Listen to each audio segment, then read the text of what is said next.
Hello दोस्तों, इस video study point पे आप सबका स्वागत है। दोस्तों, हम जब बात करने वाले हैं संविधान का, जैसे कुछ शब्दावलियाँ होती है। जैसे मान लीजिए आता है आपका प्रश्नकाल क्या होता है, शून्यकाल क्या होता है, स्थगन क्या होता है, सत्रावसान क्या होता है, फिर आपका आता है क्वेश्चन की विघटन क्या होता है, फिर उसके बाद आता है कि स्थगन प्रस्ताव क्या होता है, फिर विश्वास मत के प्रस्ताव क्या होता है, अविश्वास प्रस्ताव क्या होता है। तो इसी तरह के बहुत सारे ऐसे मतलब जो इम्पोर्टेंट है, मुख्य रूप से जो इम्पोर्टेंट है उसी को हम आज देखेंगे। और यार आपको बताना चाहते हैं कि ये लास्ट वीडियो आपका संविधान का है। इसके बाद भी अगर आपको चाहिए किसी प्रकार का, कहीं अगर छूटता है हमसे, तो आप लोग कमेंट कीजिएगा कि हाँ सर ये वीडियो छूट गया है, उस पर भी वीडियो उसका भी एक बना दीजिए, तो हम बना देंगे। मगर मेरे ख्याल से ये लास्ट है आपका। इसके बाद हम ज्योग्राफी शुरू करेंगे। जिस तरह से आपको चैप्टर वाइज हमने पॉलिटी पढ़ाया, जिस तरह से हमने अभी जैसे मॉडर्न हम पढ़ा रहे हैं, मॉडर्न हिस्ट्री, उसी प्रकार से उसी प्रकार से हम ज्योग्राफी में पढ़ाएंगे। तो वीडियो को में लास्ट तक बने रहेंगे और अच्छा लगेगा तो लास्ट तक देखिएगा, और अच्छा लगेगा लास्ट तक सहयोग कीजिएगा। तो ये शुरू करते हैं। जैसे पहला एक प्रश्न आता है, बहुत आपको सेटिंग मिलेगा, बहुत एग्जाम में पूछा गया है कि प्रश्नकाल क्या होता है। प्रश्नकाल क्या होता है, प्रश्नकाल। और दूसरा आता है कि शून्यकाल क्या होता है, शून्यकाल। ये दो जो वर्ड हैं बहुत सारे एग्जाम में पूछे जा चुके हैं और बहुत सारे सेट में आपको मिलेंगे और इम्पोर्टेंट है। तो प्रश्नकाल उसे कहते हैं जो, जैसे मान लीजिए कि लोकसभा या राज्यसभा में जो भी होता है, तो स्टार्टिंग जो होता है आपका जो समय होता है, जो आपका कह सकते हैं कि संसद का जो समय होता है वो 11 बजे से मुख्य रूप से निर्धारित रहता है। तो जो 11 से 12 बजे, तो इसमें आप इस तरह से याद रख सकते हैं कि प्रश्नकाल उसे कहते हैं सदन के प्रथम घंटा। सदन के जो प्रथम घंटा होता है, जो आपको टाइमिंग भी लिखिएगा 11, टाइमिंग आप दे सकते हैं इसमें प्रश्नकाल में 11 AM टू 12 PM, ये आपका टाइमिंग होता है। तो सदन तो प्रथम घंटा आप कह सकते हैं, या टाइमिंग अगर पूछे तो 11 से 12 बजे के बीच कह सकते हैं। यही प्रश्नकाल होता है। इसमें होता है क्या कि जैसे प्रश्न पूछा जाता है, तो जो आपको जो विपक्ष के जैसे सदस्य होते हैं, तो मंत्री द्वारा प्रश्न पूछते हैं। जो मंत्री पक्ष के होते हैं, सत्ताधारी होते हैं मंत्री, उसके द्वारा विपक्ष के जो सदस्य होते हैं उनके द्वारा प्रश्न पूछा जाता है। तो यहाँ दो तरह के प्रश्न पूछे जाते हैं। पहला प्रश्न पूछा जाता है तारांकित प्रश्न, और दूसरा पूछा जाता है अतारांकित प्रश्न। अतारांकित प्रश्न। तो दो तरह के प्रश्न पूछे जाते हैं प्रश्नकाल के दौरान। प्रश्न उत्तर पूछे जाते हैं, एक आपका होता है तारांकित और दूसरा अतारांकित होता है। तारांकित प्रश्न में आपका होता है कि जैसे हम बोले कि जो मंत्री होता है सत्ताधारी का, उससे विपक्ष वाला जो सदस्य होता है वो प्रश्न पूछता है। तो मुख्य से दो तरह का प्रश्न पूछता है। एक आपको पूछता है जो तारांकित में कि मौखिक रूप से जवाब दिया जाता है उस प्रश्न का, और इसमें जो अतारांकित प्रश्न है इसमें आपको लिखित रूप से जवाब दिया जाता है। तो इसमें जो प्रश्न पूछा जाता है, इसमें आप लिख सकते हैं कि तारांकित प्रश्न में वैसे प्रश्न होते हैं या वैसे परिस्थिति होती है जिसमें सत्ताधारी पार्टी के मंत्री से अन्य सदस्य प्रश्न पूछते हैं। तो जो सत्ताधारी पार्टी के जो मंत्री होते हैं उससे अन्य सदस्य होते हैं प्रश्न पूछते हैं। और इसको यहाँ से देख सकते हैं कि प्रश्न का उत्तर किस प्रकार देते हैं। तो प्रश्न का उत्तर मौखिक रूप से देते हैं। प्रश्न का उत्तर मौखिक रूप से देते हैं। जो प्रश्न पूछा जाता है उसका मौखिक रूप से उत्तर दिया जाता है। और इसमें मैक्सिमम 20 प्रश्न पूछा जा सकता है। यही क्वेश्चन पूछा जाता है कि तारांकित प्रश्न के दौरान मैक्सिमम मंत्री से कितने प्रश्न अन्य सदस्य द्वारा पूछा जाता है, तो मैक्सिमम 20 प्रश्न पूछ सकते हैं। तो इस प्रकार से इसमें जो प्रश्न का होता है उसमें तारांकित और अतारांकित। तो तारांकित हमने देख लिया, अब अतारांकित देखते हैं।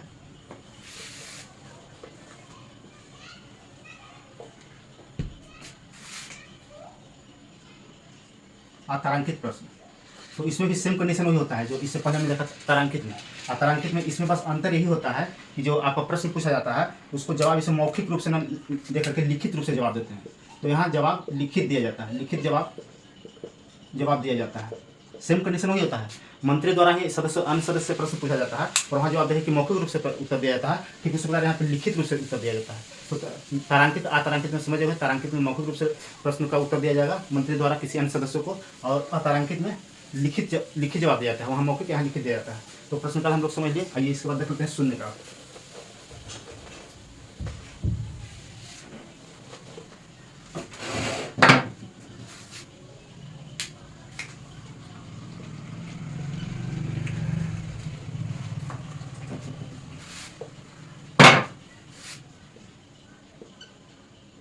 शून्यकाल दूसरा है, इसमें भी प्रश्न उत्तर ही होते हैं। इसका अगर पूछा कि प्रश्नकाल किसे, सॉरी शून्यकाल किसे कहते हैं, तो शून्यकाल सदन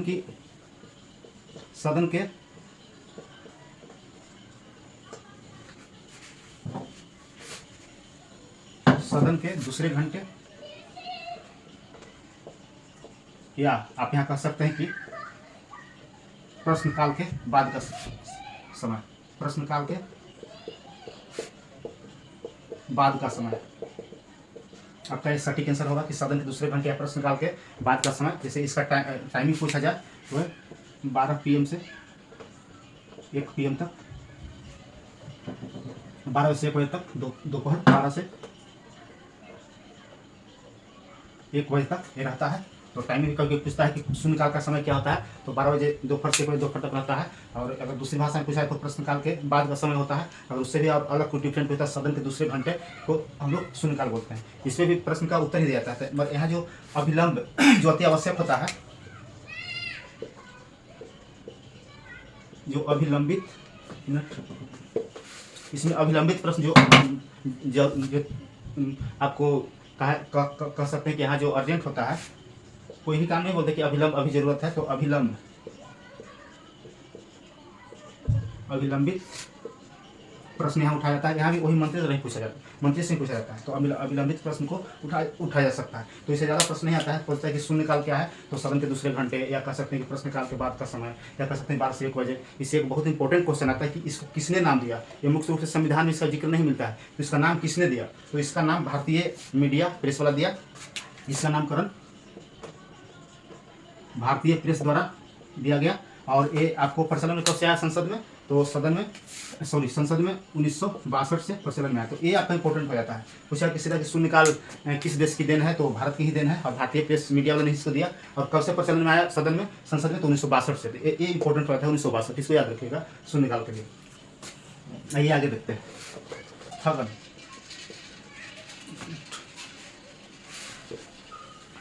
इस तरह के प्रश्न आपको मिलेगा सेट में देखने के लिए कि स्थगन क्या है। स्थगन, और एक आप दूसरा मिलेगा आपको सत्रावसान,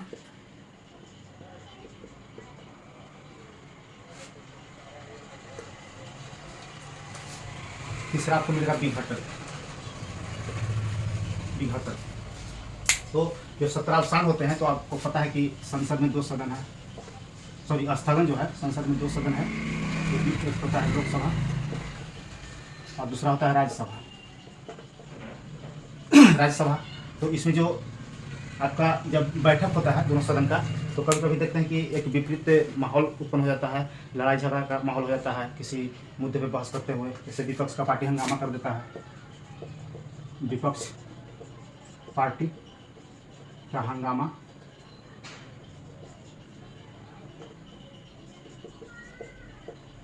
होना, ये सब आम बात है। जैसे बिहार में भी कभी देखते हैं, या संसद में भी देखते होंगे कि विपक्ष पार्टी वाला किसी अगर बिल पे बहस हो रहा है तो बहुत उठापटक रहता है। तो जब देखते हैं इसका सदन का जब अध्यक्ष देखते हैं कि जो सदन है उसका कार्यवाही, या जो सदन सही रूप से संचालित नहीं हो रहा है, एक विपरीत परिस्थिति पैदा हो गया है, या जो नियम कानून है उसके हिसाब नहीं चल रहा है, तो वो इसको स्थगित कर देते हैं।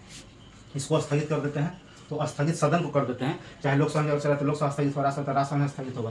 तो स्थगन किस प्रकार से होता है, तो अध्यक्ष द्वारा, जो अध्यक्ष होते हैं चाहे लोकसभा के हैं तो या राज्यसभा के, तो अध्यक्ष द्वारा जब इसको स्थगित किया जाता है सदन को, तो 1 घंटा, या यहाँ कह सकते हैं कुछ घंटों के लिए,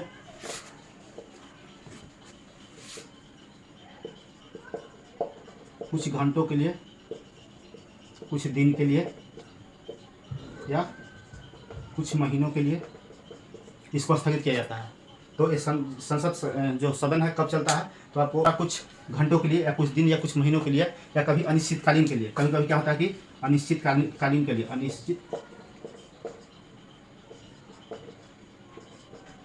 अनिश्चित काल के लिए अनिश्चित काल के लिए सदन को स्थगित कर दिया जाता है। अनिश्चित काल के लिए सदन को स्थगित किया जाता है। तो सदन किसके द्वारा स्थगित किया जाता है, तो यहाँ इंपॉर्टेंट हो जाता है अध्यक्ष द्वारा सदन को स्थगित कर दिया जाता है। जब विपक्ष पार्टी का हंगामा होता है या किस प्रकार की विपरीत परिस्थिति उत्पन्न होता है, तो इसको रोक दिया जाता है कुछ घंटों के लिए, कुछ दिन या कुछ महीने या कभी कभी अनिश्चित काल के लिए। चलिए आगे देखते हैं।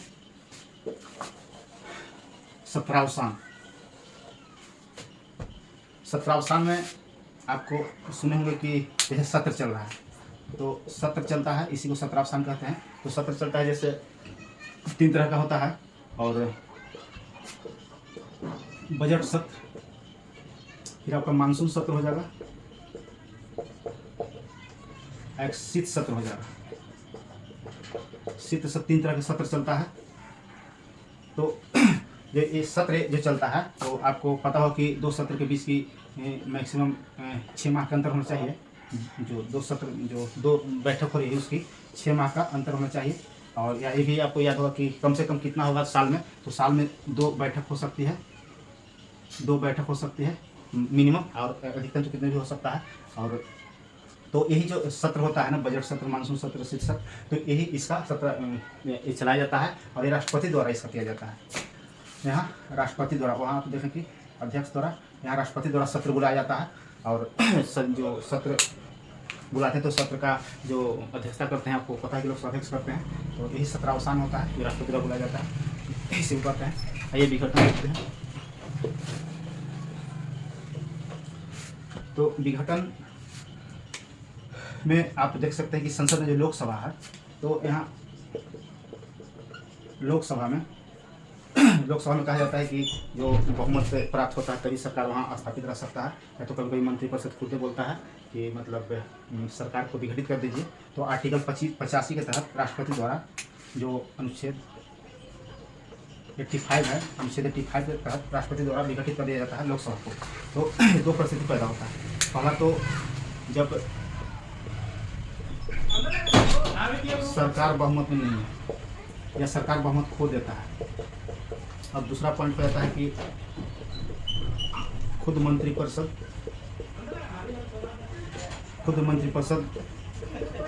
बोलता है कि विघटन कर दीजिए संसद लोकसभा को, यानी कि मंत्रिपरिषद भी खुद बोलता है कि विघटन कर दीजिए लोकसभा को। तो 2 परिस्थिति विघटित हो सकता है। तो यहाँ से ही आपको आएगा किस अनुच्छेद के तहत राष्ट्रपति द्वारा लोकसभा को विघटन किया जाता है। तो अनुच्छेद 85 के तहत राष्ट्रपति द्वारा, यहाँ राष्ट्रपति यहाँ भी हो जाएगा,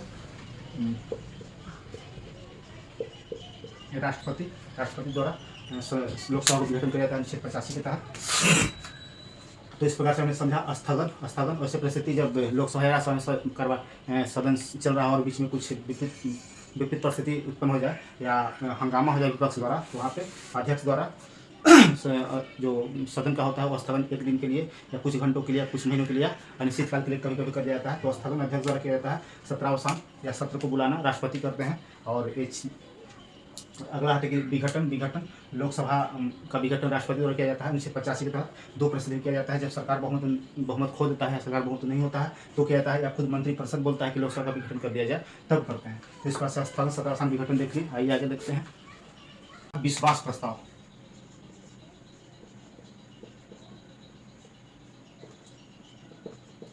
विश्वास प्रस्ताव और इसके अपोजिट होता है अविश्वास प्रस्ताव। एक मिनट।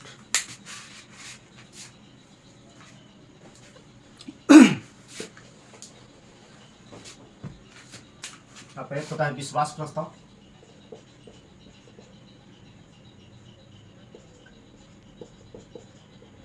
और दूसरा होता है अविश्वास प्रस्ताव।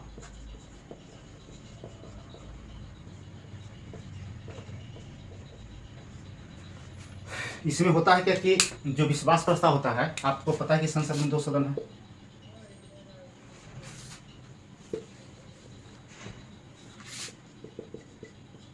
संसद में है राज्यसभा और लोकसभा, या लोकसभा इधर लिख लीजिए और इधर राज्यसभा लिख लीजिए। राज्यसभा। तो इसमें आप याद रखने वाली बात यह है कि जो विश्वास मत होता है, अविश्वास जो विश्वास प्रस्ताव होता है या अविश्वास प्रस्ताव होता है, उसको केवल और केवल लोकसभा में पेश करना होता है। केवल और केवल लोकसभा में, या तो विश्वास प्रस्ताव या अविश्वास प्रस्ताव। तो यह आपको याद रखना है। कभी कभी ऑब्जेक्टिव पूछता है कि विश्वास प्रस्ताव किस सदन में पेश किया जाता है, तो लोकसभा में पेश किया जाता है। क्योंकि लोकसभा जनता का सदन है और यहीं पे जो निर्वाचित हम लोग द्वारा किया जाता है सदस्य, वहाँ यहीं पे जाकर बैठते हैं और यही सरकार है लोकसभा में ही। तो इसको तो पहला पॉइंट होगा कि विश्वास प्रस्ताव या अविश्वास प्रस्ताव कहाँ पेश होगा, तो लोकसभा में पेश होगा। तो विश्वास प्रस्ताव क्या होता है कि सरकार द्वारा पेश किया जाता है। ये भी पॉइंट रखिएगा, याद रखिएगा कि जो विश्वास प्रस्ताव होता है किस द्वारा पेश किया जाता है, तो विश्वास प्रस्ताव सरकार द्वारा पेश किया जाता है। सरकार द्वारा पेश किया जाता है और ये 50% प्लस 1 मत के साथ दिखाया जाता है कि हम सरकार में हैं। तो विश्वास प्रस्ताव सरकार द्वारा पेश किया जाता है, जो आपका जिसको आप मंत्रिपरिषद भी कह सकते हैं, जिसको आप मंत्रिपरिषद भी कह सकते हैं, जिसका आर्टिकल 74 में विवरण मिलता है। आर्टिकल 74 में इसी यानी कि मंत्रिपरिषद द्वारा विश्वास प्रस्ताव लोकसभा में पेश किया जाता है कि हम सरकार में हम हैं और हम बहुमत इतना जुटाए हुए हैं। तो 50% प्लस 1 चाहिए इसके लिए, बहुमत सिद्ध करने के लिए। अगर आते हैं अविश्वास प्रस्ताव में, तो अविश्वास प्रस्ताव भी लोकसभा में पेश किया जाता है। आपको अभी बताया कि दोनों जो विश्वास प्रस्ताव, ये विपक्ष द्वारा, अंतर यही है कि जहाँ ये सरकार द्वारा पेश किया जा रहा था, मंत्रिपरिषद द्वारा पेश किया जा रहा था, वही विपक्ष द्वारा पेश किया जाता है। विपक्ष द्वारा पेश किया जाता है और इसमें 50 सदस्यों द्वारा हस्ताक्षर किया जाता है। 50 सदस्य हस्ताक्षर करता है। हस्ताक्षर करके अगर लोकसभा अध्यक्ष को ही दे देता है, जो भी अध्यक्ष महोदय हो, जो भी अध्यक्ष महोदय हैं, जैसे अभी वर्तमान में ओम बिरला लोकसभा अध्यक्ष हैं, तो लोकसभा अध्यक्ष को 50 सदस्य हस्ताक्षर कर देते हैं और वो विपक्ष द्वारा बोला जाता है कि हम इस जो सरकार है उसमें विश्वास नहीं रखते हैं। तो यहाँ पे इनको दिखा जाता है कि 50% प्लस 1 वोट है, मत है कि नहीं। अगर नहीं है, अगर यहाँ पास हो जाएगा 50 सदस्य हस्ताक्षर द्वारा और एक्सेप्ट कर लेंगे लोकसभा अध्यक्ष, तो फिर भी आपको मंत्रिपरिषद को या सरकार को त्यागपत्र देना पड़ेगा। इसके लिए एक और याद रख सकते हैं, किसी भी मंत्री के विरुद्ध, अगर किसी भी मंत्री के विरुद्ध, क्योंकि आप पढ़ें कि मंत्रिपरिषद सामूहिक रूप से आपको लोकसभा प्रतिनिधित्व होता है, तो सामूहिक रूप से होता है, तो एक बॉन्डिंग होता है, सामूहिक रूप से सभी एक साथ रहते हैं। तो किसी भी एक मंत्री के खिलाफ, किसी भी, आप लिख लीजिए कि किसी भी एक मंत्री के खिलाफ अगर अविश्वास प्रस्ताव पारित कर दिया था विपक्ष द्वारा, तो पूरा मंत्रिपरिषद होता है, सरकार होता है, उसको त्यागपत्र देना पड़ेगा। तो यहाँ पे बेसिक डिफरेंट ये है कि जो विश्वास प्रस्ताव है सरकार द्वारा पेश किया जाता है, मंत्रिपरिषद द्वारा पेश किया जाता है, और अविश्वास प्रस्ताव विपक्ष द्वारा पेश किया जाता है। इसमें 50 सदस्यों का हस्ताक्षर के साथ अविश्वास प्रस्ताव विपक्ष द्वारा संसद में लोकसभा में पेश किया जाता है, और लोकसभा अध्यक्ष इसको एक्सेप्ट कर लेते हैं, तो सरकार को त्यागपत्र देना पड़ेगा। और एक और अंतर है कि विश्वास प्रस्ताव हो चाहे विश्वास प्रस्ताव हो, सिमिलरिटी है कि लोकसभा में पेश होगा, राज्यसभा में नहीं होगा। तो हम समझ लिए जो बेसिक है, और इससे प्रश्न बहुत आते हैं, इसलिए इसको आप याद रखें। 50 सदस्य हस्ताक्षर का आपको कॉम्प्लिकेटेड अगर क्वेश्चन बनाएगा तो पूछा है कि अविश्वास प्रस्ताव जब पेश किया जाता है विपक्ष द्वारा, तो कितने सदस्यों का हस्ताक्षर होता है, तो 50 सदस्य हस्ताक्षर होता है। आइए अब देख लेते हैं एक और स्थगन प्रस्ताव।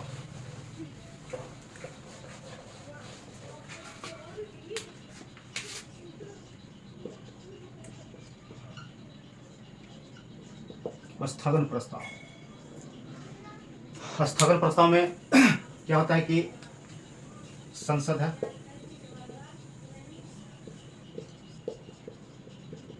लोकसभा है, इधर राज्यसभा है, दोनों में जो नियमित कार्रवाई चल रही है, नियमित कार्रवाई चल रही है किसी भी विधेयक पर या किसी मुद्दा पर बहस चल रहा है, और इसी बीच अगर किसी लोक महत्व का विषय हो, लोक महत्व का विषय पर चर्चा करने की अगर जरूरत हो जाती है, तो जो नियमित कार्रवाई होती है, चाहे आप लोकसभा में चले या राज्यसभा में चलते रहे, जो भी किसी विधेयक पर बहस चलता रहे, तो उसको तत्काल रोक दिया जाएगा। जो नियमित है उसको रोक दिया जाएगा, और रोक करके जो लोक महत्व का विषय होगा इसी पे चर्चा चलेगा। इसी को स्थगन प्रस्ताव कहते हैं। तो एक स्थगन हम शुरू में पढ़े थे कि स्थगन यहाँ पूर्ण रूप से जो होता है सदन को निरस्त किया जाता है, या ये कुछ घंटों के लिए या कुछ दिन के लिए या आपको एक लंबे समय के लिए। और यहाँ स्थगन प्रस्ताव में हम देख रहे हैं स्थगन था सिर्फ। तो यहाँ पे दूसरा मैटर था स्थगन प्रस्ताव है। तो इसमें क्या होता है कि लोकसभा राज्यसभा में जो कार्रवाई चल रही है, सदन नियमित रूप से चल रही है, या किसी विषय पर या किसी विधेयक पर मुद्दा पर चर्चा हो रहा है, अगर इसी बीच राष्ट्रीय लोक महत्व का कोई विषय आ जाए, लोक महत्व का जन कल्याण का कोई महत्व जन कल्याण महत्व का कोई विषय आ जाए तो उस पर चर्चा करना है तो तत्काल इसको रोक दिया जाएगा और इस पर चर्चा किया जाएगा। तो दोनों सदन की कार्रवाई रोक करके लोक महत्व विषय पर चर्चा किया जाएगा। तो इस प्रकार से हमने आज देखा प्रमुख रूप से जो संविधान का महत्वपूर्ण शब्दावलियाँ था, जैसे आपको स्थगन है, सत्रावसान है, विघटन है। उसके बाद हमने देखा कि प्रश्नकाल हो गया, फिर शून्यकाल हो गया। फिर उसके बाद हमने देखा अभी कि विपक्ष द्वारा अविश्वास प्रस्ताव हो गया, पक्ष द्वारा जो सरकार द्वारा विश्वास प्रस्ताव हो गया, और फिर स्थगन प्रस्ताव देखे। तो इस प्रकार से सब हमने देखा डिटेल रूप में। और इसको लास्ट वीडियो था ये। इसके बाद अगर किसी तरह की आपको इसमें कमी आती है, कहीं कुछ दिखता है कि और होना चाहिए, तो आप लोग प्लीज़ कमेंट करिएगा और वीडियो को लास्ट तक देखिएगा और अधिक से अधिक लाइक सब्सक्राइब शेयर कीजिएगा। चूँकि हम आपको वीडियो को जो पॉलिटी का वीडियो था वो आपको हम कम्प्लीटली पूरा कर दिए हैं, देख लीजिएगा टोटल। तो ठीक है, वीडियो को लास्ट तक देखने के लिए धन्यवाद।